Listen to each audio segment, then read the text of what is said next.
حضرت علی کا دور جو ہے سارا خانہ جنگی کی نظر ہو گیا.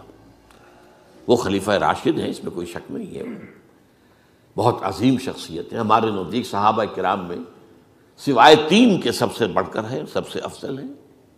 ہاں ابو بکر، عمر، عثمان ان سے افضل ہیں ہمارے نزدیک. خلافت جو ہے خلفاء کے مابین ترتیب فضیلت جو ہے وہ ترتیب خلافت کے مطابق اہل سنت کے نزدیک، لیکن باقی ہزاروں صحابہ میں تو سب سے اونچے ہیں.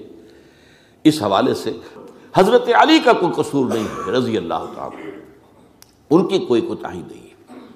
انہیں خلافت ملی ہی ایسے پرفتن دور میں ہے. اگر کہنا جو ہے اگرچہ روکا گیا ہے کہ یہ کلمہ لو مت استعمال کیا کرو، اگر یوں ہوتا تو یوں ہو جاتا، لیکن یہ کہ بہرحال ہمارا سوچنے کا ایک انداز ہے. اگر حضرت علی کو اول دور میں خلافت ملی ہوتی تو ان کے کچھ اور نتائج اور ہوتے. اب یہ پرفتن دور کے اندر خلافت ملی، خانہ جنگی ہو رہی، اور جو حالات میں نے آپ کو بتائے ہیں، ظاہر بات ہے کہ وہ دور جتنا نہ ذرائع آمد و رفت ایسے تھے، نہ ذرائع مواصلات ایسے تھے، نہ کمیونیکیشنز ایسی تھیں. وہ تو یوں سمجھیے کہ دارالخلافہ کے اندر کے حالات جو ہیں بس وہیں پر فیصلہ ہو رہا تھا. یا پہلے مدینے میں ہوا، حضرت عثمان شہید ہوئے، اور یا پھر کوفے میں ہو گیا. وہ تو اصل جو بھی طاقت اس مرکز کے اندر جس کے پاس طاقت تھی، اسی نے جو بھی اپنا فیصلہ ہے وہ منگوا لیا. بہرحال یہ جو حضرت حسن نے مصالحت کی ہے، جس کی بنا پر ہم تو انہیں سلام کرتے ہیں، ان کا احترام کرتے ہیں، انہوں نے خانہ جنگی ختم کی، فساد جو ہے اس کی جڑ کاٹ دی، تعامل جماعت ہو گیا، اب امن ہو گیا. اور نوٹ کیجئے اس کے بعد 20 برس تک امیر معاویہ کی حکومت رہی ہے، 20 برس، اور کامل امن رہا ہے. اس میں یہ بھی ہے کہ ان کے تدبر کو بھی دخل حاصل تھا. یہ بھی ہے کہ انہوں نے کچھ طاقت کا استعمال بھی کیا. یہ بھی ہے کہ انہوں نے دلجوئیاں بھی کی لوگوں کو، جس کو ہم کہتے ہیں مؤلفۃ القلوب، جو زکوٰۃ کے مسائل میں شامل ہے. کچھ لوگوں کی کوشش کے شر سے اس کو روکنے کے لیے ان کو جو ہے کچھ زکوٰۃ میں سے پیسہ دیا جائے وغیرہ وغیرہ، مؤلفۃ القلوب، تالیف قلب کے لیے. بہرحال نتیجہ یہ ہے. تاہم یہ جان لیجئے کہ حضرت معاویہ صحابی رسول ہیں، ہم ان کو تسلیم کرتے ہیں، لیکن ان کی خلافت کو خلافت راشدہ ہم نہیں مانتے، اس لیے کہ وہ انہوں نے اپنی طاقت سے حاصل کیے. میں نے اسی لیے کہا حضرت حسن رضی اللہ تعالیٰ عنہ کی خلافت خلافت راشدہ ہے، لیکن حضرت معاویہ کی خلافت خلافت راشدہ، اگرچہ اس میں امن رہا. اور وہ جو عمل رک گیا تھا، وہ جو مزید توسیع دارالاسلام کی، وہ دوبارہ شروع ہو گیا. خراسان کی طرف پیش قدمی شروع ہو گئی. ادھر پہلا بحری بیڑا بنایا حضرت معاویہ نے رضی اللہ تعالیٰ عنہ، اور یہ بحیرہ روم کے بعد جزائر کو فتح بھی کیا. انہی کے زمانے میں مسلمان فوجیں جو ہیں استنبول تک پہنچ گئی،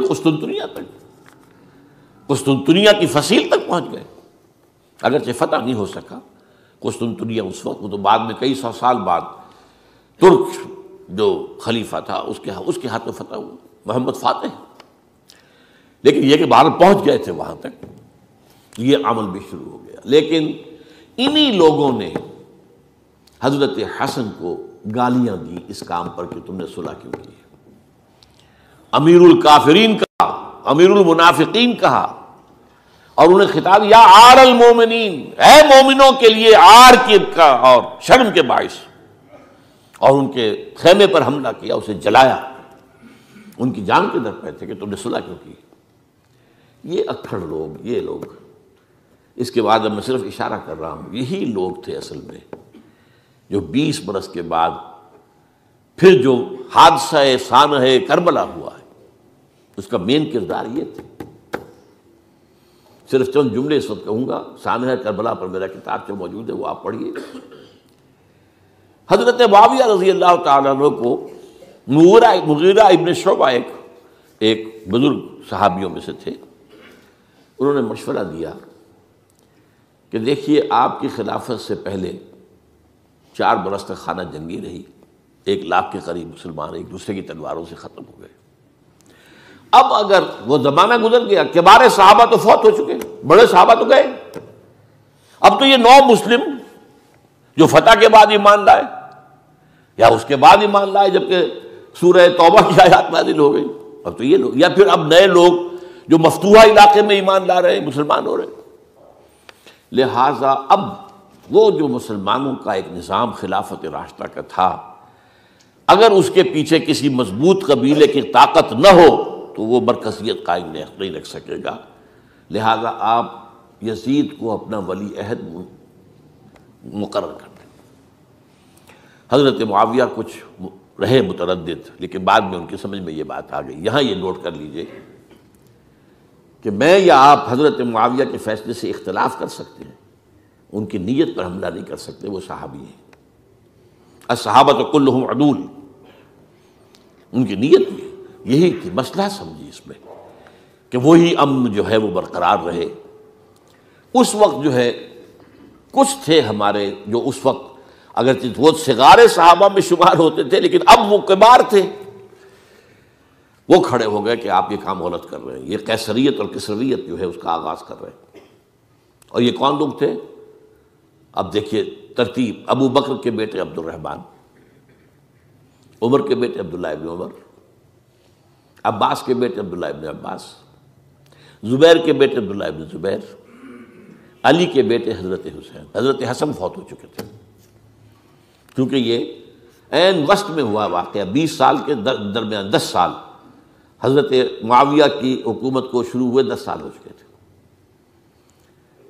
میری جو تحقیق ہے یا مطالعہ اس کے مطابق تو یہ ہے کہ حضرت عثمان نے مصلحت سے، حضرت معاویہ نے مصلحت سے کام لیا اور ان پر جبر نہیں کیا.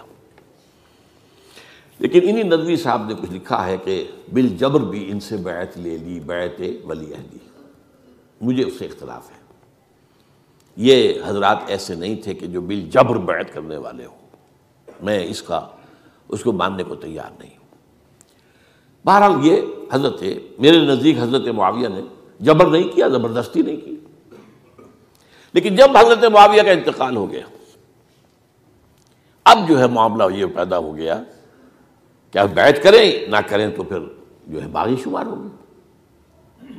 عبد الرحمن ابن ابو بکر رضی اللہ تعالی عنہما وہ فوت ہو چکے تھے، اب 4 رہ گئے تھے. عبداللہ ابن عمر، عبداللہ ابن عباس، یہ دونوں تھے جو عمر میں بڑے تھے. عبداللہ ابن زبیر اور حسین ابن علی رضی اللہ تعالی عنہ. ان چاروں نے کہا کہ کام غلط ہوا ہے یہ. لیکن اس کے بعد ایک تفریق ہو گئی. یہ جو دونوں بزرگ تر تھے، حضرت عبداللہ ابن عمر، عبداللہ ابن عباس، ان دونوں نے کہا کام تو غلط ہے لیکن ایسا نہیں ہے جس کی بنا پر خونریزی کرائی جائے، مسلمانوں کا خون بہے، بغاوت کی جائے. ایسا نہیں. مطلب یہ کہ اس کے اندر مصلحت کا تقاضا یہ ہے کہ اس وقت جو ہے اس کو تسلیم کر دیا جائے.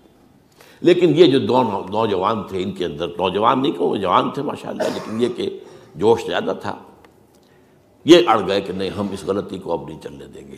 حضرت عبداللہ ابن زبیر اور حسین ابن علی رضی اللہ تعالیٰ عنہ. اب دیکھیے اصل فیصلہ کن بات کیا ہوئی. ان دونوں حضرات میں ایک اختلاف ہو گیا. حضرت عبداللہ ابن زبیر کا کہنا یہ تھا کہ یہی مقیم رہی ہے مکے میں، اور یہیں سے جو ریزسٹنس موومنٹ ہے وہ شروع کی جائے بنو امیہ کی حکومت کے خلاف. ادھر سے کوفیوں کے خطوط چلے آ رہے تھے حضرت حسین کو رضی اللہ تعالیٰ عنہ، آپ آئیے، ہم آپ سے بیعت کریں گے.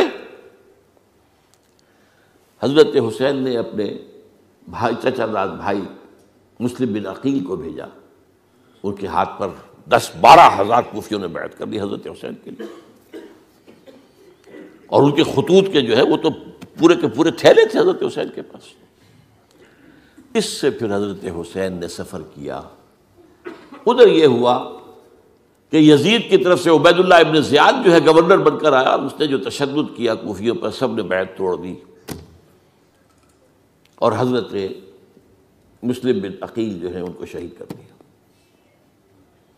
یہ خبر پہنچی ہے حضرت حسین کو. آپ ابھی درمیان میں تھے سفر کے، آپ نے مناسب سمجھا کہ میں واپس لوٹ جاؤں.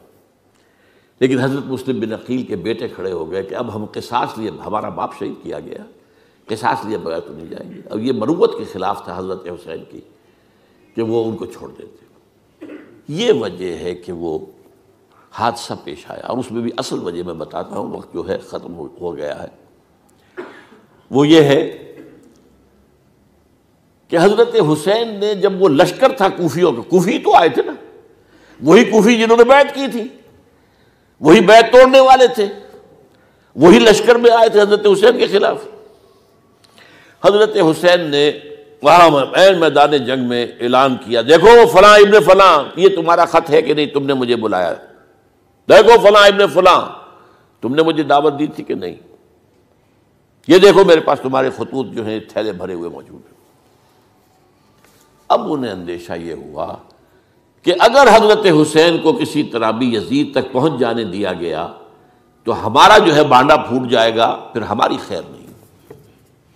ورنہ حضرت حسین نے کہا تھا، دیکھو یا مجھے واپس جانے دو، یا مجھے سرحدوں کی طرف جانے دو، میں کفار کے ساتھ جہاد کرتے ہوئے اپنی زندگی صرف کر دوں گا، یا مجھے یزید کے پاس جانے دو، میں اس کے ساتھ اپنا معاملہ کر لوں.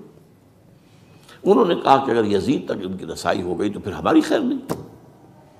تو انہوں نے نہ صرف یہ کہ شہید کیا، وہی کوفی، وہی بنو تمیم کے لوگ، وہی اکھڑ، انہوں نے نہ صرف یہ کہ شہید کیا بلکہ پھر خیموں کو آگ لگائی. کیوں لگائی؟ تاکہ وہ جو ڈاکومنٹری پروف تھا ان کے خلاف وہ ختم ہو جائے، ورنہ آگ لگانے کی کیا ضرورت تھی. انہوں نے اور تو کوئی نہیں کیا، یعنی وہ کام تو نہیں کیا کہ جو کسی مفتوح کے ساتھ کیا جاتا ہے. حضرت حسین کے بیٹے بیمار تھے، حضرت علی بن حسین زین العابدین رحمۃ اللہ علیہ، انہیں شہید تو نہیں کیا. جو خواتین تھیں جو ان کی کوئی بے حرمتی نہیں کی. یہ نہیں کہا کہ اب یہ تو جیسے کہ خوارج کہتے تھے کہ جو مسلمان کافر ہو گئے ہیں، مسلمان ہیں، ان کے نزدیک کافر ہیں، ان کی بیویاں بھی حلال ہیں ہم پر، وہ تو کنیزیں ہیں. پھر حاصلہ یہ تو نہیں کیا. خیمے جلائے اس لیے ہے کہ وہ جو ثبوت تھا ان کے خلاف وہ ختم ہو جائے.